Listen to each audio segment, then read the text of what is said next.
बात थोड़ी पुरानी हो चुकी है, लेकिन लगता है जैसे कल की बात है। मैं अपने मम्मी पापा और दादी के साथ रहता हूँ। एक बार मेरे मम्मी पापा को मेरे मामा की बेटी की शादी में लुधियाना जाना पड़ा। उनकी एक ही बेटी है, इस वजह से शादी भी बड़ी धूमधाम से हो रही थी। दिक्कत ये थी कि मेरे बीएड के इम्तिहान चल रहे थे, इससे जा नहीं सकता था। और मेरी दादी बहुत बुजुर्ग होने की वजह से जा नहीं सकती थी। वो सारा दिन या तो इबादत करती रहती या बेड पर लेटी खराटे मारती है।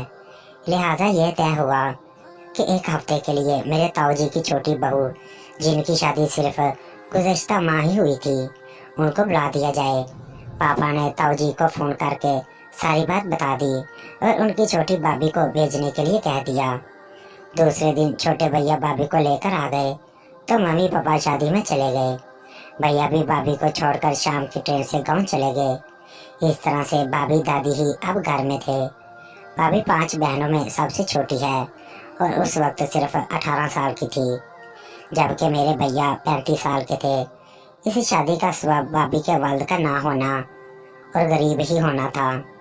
उधर बेरोजगार और नशेई होने की वजह से भैया की भी शादी नहीं हो रही थी। लेकिन ताऊ जी पुलिस में इंस्पेक्टर थे, लिहाजा उन्होंने किसी तरह चक्कर चलाकर ये शादी करवा ली।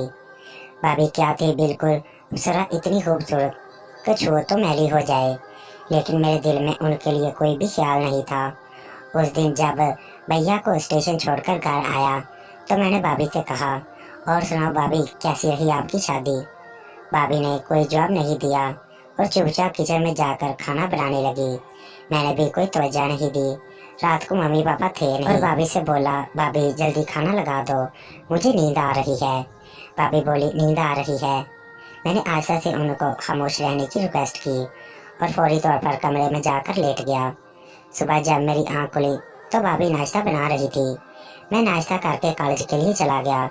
कुछ दिन इसी तरह ही चलता रहा। फिर भाभी ने मेरा हाथ पकड़कर कहा, तुम मुझसे शादी करोगे? मेरा शौहर कोई काम नहीं करता। मैं भी इसी इंतजार में था।